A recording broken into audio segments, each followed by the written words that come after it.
This is Optimal Finance Daily, episode 483, The 4% Rule, the easy answer to how much do I need for retirement, part 1, by Mr. Money Mustache of MrMoneyMustache.com.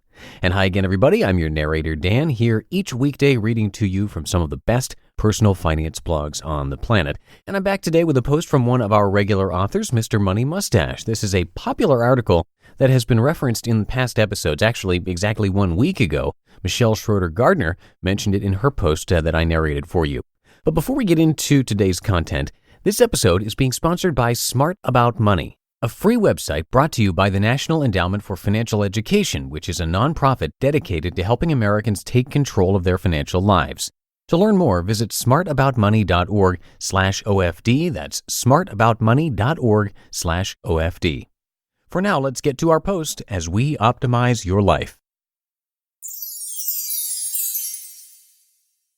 The 4% Rule, the easy answer to how much do I need for retirement, part 1, by Mr. Money Mustache of MrMoneyMustache.com. In the Financial Independence Club, we've got a little shortcut that goes by names like the 4% Rule, or the 4% Safe Withdrawal Rate, or simply the SWR. As with all things financial, it's the subject of plenty of controversy, and we'll get to that, and then punch it flat, later. But for now, for those new to the concept, let's define the Safe Withdrawal Rate.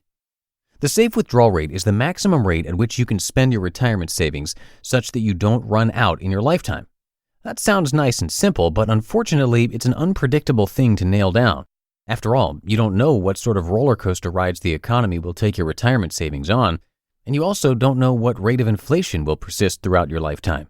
Will a box of eggs cost $6 a dozen when you're 65, or will it be closer to $60? How can we possibly know how much money we will need to live on in retirement? The answers you get to this question vary widely. Financial beginners, about 95% of the population, tend to randomly just throw out a number between $5 and $100 million.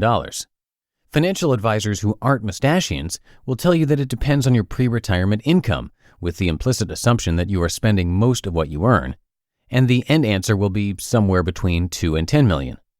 Financial independence enthusiasts will have the closest to correct answer. Take your annual spending and multiply it by somewhere between 20 and 50. That's your retirement number. If you use the number 25, you're implicitly using a 4% safe withdrawal rate, which is my own personal favorite number. So where does this magic number come from? At the most basic level, you can think of it like this. Imagine you have your stash of retirement savings invested in stocks or other assets. They pay dividends and appreciate in price at a total rate of 7% per year before inflation. Inflation eats 3% on average, leaving you with 4% to spend reliably forever. Now I can already hear a chorus of whines and rattling keyboards starting up, so let's qualify that statement. That's the idealized version. In reality, stocks go up and down every year, and so does inflation. Over a long, multi-decade period like the gigantic retirement you and I will be enjoying, enormous things have happened in the past. The Great Depression, the World Wars, Vietnam, and the Cold War. The abandonment of the gold standard for U.S. currency, and years of 10% plus inflation and 20% plus interest rates. More recently, the great financial crash and a slicing in half of real estate and stock values.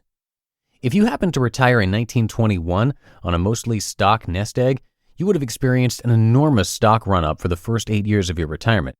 You'd be so rich by the time the 1929 crash and the Great Depression hit that you'd barely notice the trouble in the streets from your rosewood-paneled tea room.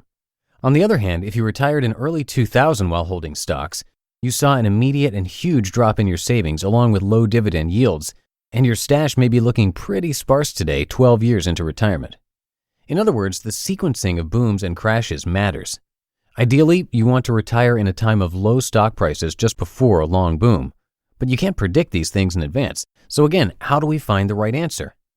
Luckily, various early retirement ninjas have done the work for us. They analyzed what would have happened for a hypothetical person who spent 30 years in retirement between the years 1925 to 1955, then 1926 to 1956, 1927 to 1957, and so on. They gave this imaginary retiree a mixture of 50% stocks and 50% 5-year U.S. government bonds, a fairly sensible asset allocation. Then they forced the retiree to spend an ever-increasing amount of his portfolio each year, starting with an initial percentage, then indexed automatically to inflation as defined by the Consumer Price Index, or CPI. This gigantic series of calculations was called the Trinity Study, and since then it has been updated, tweaked, and reported on recently by a guy named Wade Faw. He created a very useful chart showing what the maximum safe withdrawal rate would have been for various retirement years. You can see it on this post. The 4% value is actually somewhat of a worst-case scenario in the 65-year period covered in the study. In many years, retirees could have spent 5% or more of their savings each year and still ended up with a growing surplus. This brings me to a critical point. This study defines success as not going broke during a 30-year test period. To people like you and me who will enjoy 60-year retirements, that would not be successful. We want our money to last much longer than 30 years. To be continued.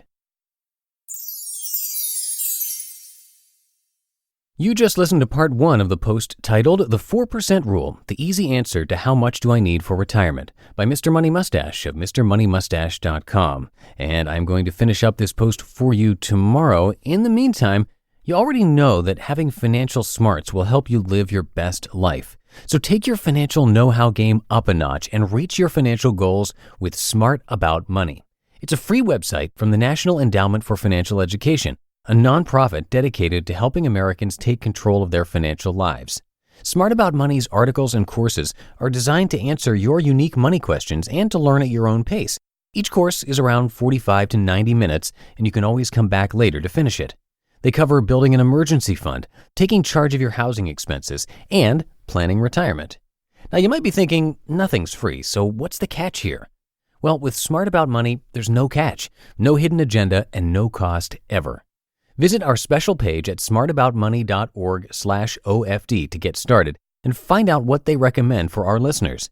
Again, that's smartaboutmoney.org/OFD, and we thank them for sponsoring this show.